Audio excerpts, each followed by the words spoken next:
Everybody is happy? You can't be dry here, right? Nobody can be dry. गुरुदेव, आप तो स्वयं कृष्ण हैं। आपके आसपास पांडव भी होंगे और दुर्योधन भी। ऐसे में हम कैसे जाने कि कौन अर्जुन है और कौन दुर्योधन? सुनो, तू क्यों पास्ट में क्यों रह रहे हो भाई? वो तो 5000 साल पहले जो हुआ, तेरे मन में वही चल रहा है क्या अभी तक? तुम भी रहे होंगे उस वक्त कुछ तो। कौरव ने या पांडव ने तो घोड़े ते रहे होंगे। अब वो तो छोड़ो ना, अब तुम वर्तमान में जियो। भूतकाल का जो भी अच्छी चीजें हुई है उसकी अच्छी बातें लेके आगे बढ़ना चाहिए। समझ रहे हो ना? हाँ बोलो। गुरुदेव, सिर्फ प्रार्थना करना पर्याप्त है या पूजा में संकल्प लेने से उस प्रार्थना का बल बढ़ता है? कृपया बताएं। देखो, संकल्प माने क्या है? मन को अपने विशालता में ले गए और अपने मन की जो भी इच्छा है, एक इच्छा को सामने ले आए, समर्पण किया। हमेशा जब भी आप संकल्प करते हो ये कहना चाहिए, ये या इससे बेहतर कुछ।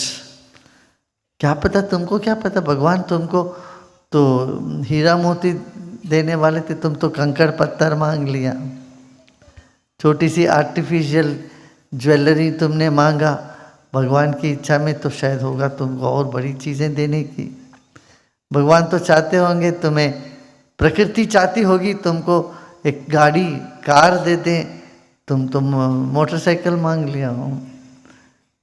इसलिए जब भी तुम कोई भी मांग रखते हो, ये कहना चाहिए ये मांग या इससे कोई बेहतर जो भी आप देना चाहते वो ठीक चलेगा, वो चलेगा, है ना?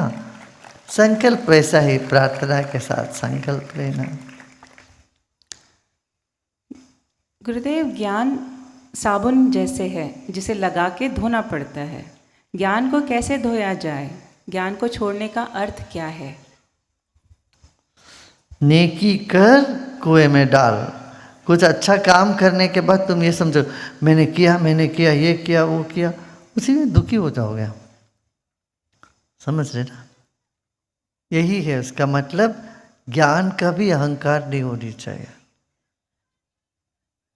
ज्ञान का बहुत बड़ा अहंकार हो सकता है, अरे मैं तो बड़ा ज्ञानी हूँ, मेरे जैसे कोई नहीं, तो वो फिर डूबने लगेगा वो व्यक्ति। सहजता, सरलता, सबसे मिलजुल के रहना है, ये सीखना है। मान लो एक कोई सीईओ है कंपनी की, ऑफिस में तो अपना रौब जमाता है, घर में आके बच्चों पर भी ऐसे व्यवहार करे, पसंद करेंगे क्या बच्चे? हाँ, कोई इंस्पेक्टर जनरल ऑफ पुलिस है, ठीक है, वो दफ्तर जाते सब सल्यूट करते हैं, सब उनकी बात सुनते हैं, घर में आके भी वो वैसे व्यवहार करें, नहीं चलेगी। पहले पत्नी ही उनको बोलेगी तुम सल्यूट करो, वहाँ सबसे सल्यूट ले तो यहाँ मेरा सल्यूट करो बोलेगी।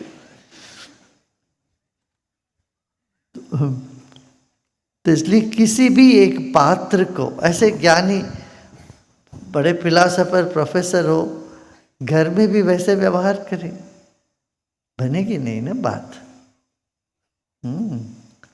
मान लो आप बच्चों के साथ खेल रहे होते, बच्चों के साथ खेलने में हमेशा तुम ही जीतोगे, वो तो पक्का है, छोटा बच्चा है।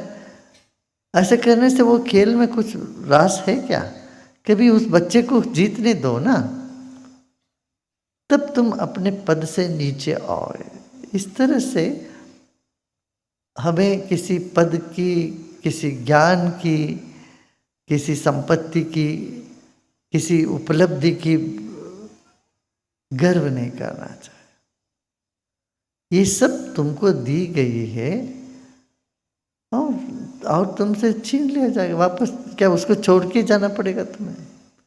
एक दिन जाओगे, नहीं पटनेंगे, है ना?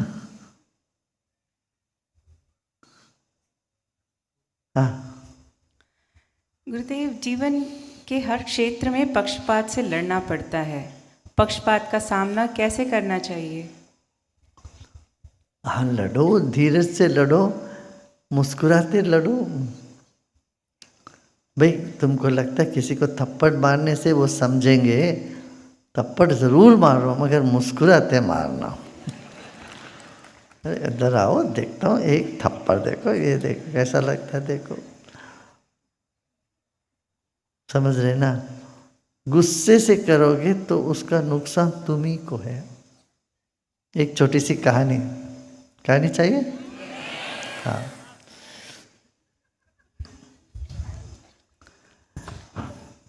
एक केवट नाव चला रहा था, बड़ी नाव थी, बड़ी नाव चला रहा था। सामने से कोई और नाव आ रहा था, उसको जो सामने से जो नाव आ रही थी वो उसको टक्कर देने वाली थी।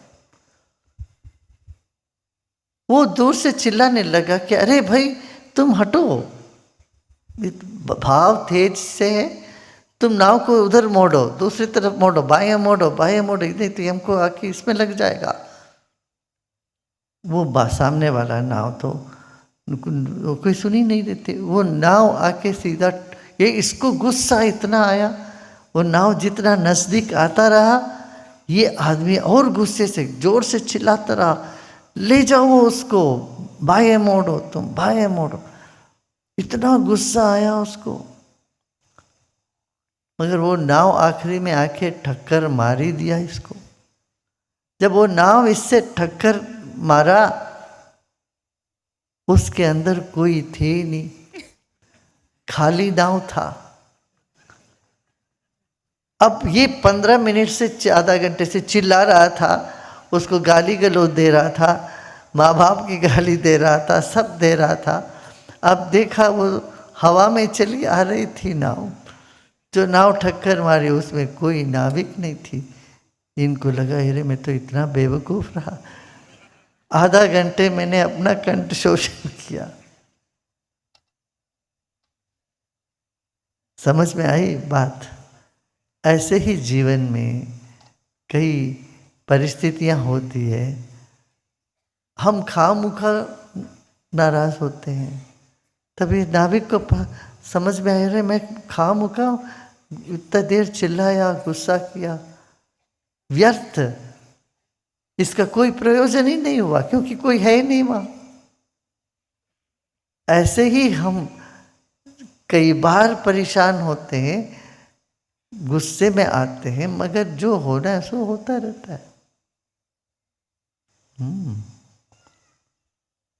तब अचानक उस नाविक को एकदम मुक्त महसूस हुआ, फ्रीडम महसूस हुआ, कि फ्री हो गया। अरे भाई व्यर्थ का मैंने चिल्ला चिल्ली करके परेशान रहा।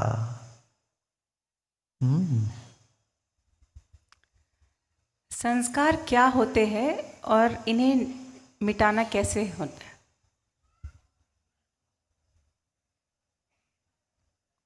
मैं तुमसे पूछूं, 23 जनवरी को तुमने नाश्ते में क्या खाया, लंच में क्या खाया, डिनर में क्या खाया, बताओ। तुम क्या बोल रहे हो? बा बा बा बा बा हाँ हाँ हूँ।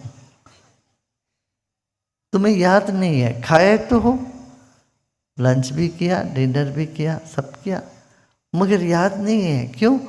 आवश्यक नहीं थी वो सब। स्मृति, हमारी स्मृति में वही टिकता है जिसका एक गहरी असर पड़ती है। कोई गाली देता है तो किसने, उसने क्या गाली दी वो याद रहेगा तेरे को। किसी ने प्रशंसा किया तुमको, वो याद रहेगा, क्योंकि तुम रोज रोज प्रशंसा तो कोई किए नहीं तेरे को। वो भी रोज रोज प्रशंसा करते रहेंगे तब भी तुम्हें याद नहीं रहेगा। ऐसे रोज रोज हमेशा तुम्हें गाली दे सुनने की आदत हो जाए, गाली देने की आदत हो जाए, तब भी याद नहीं रहेगी। वो संस्कार बन जाता है। वो आदत, जो आदत ही तो संस्कार है।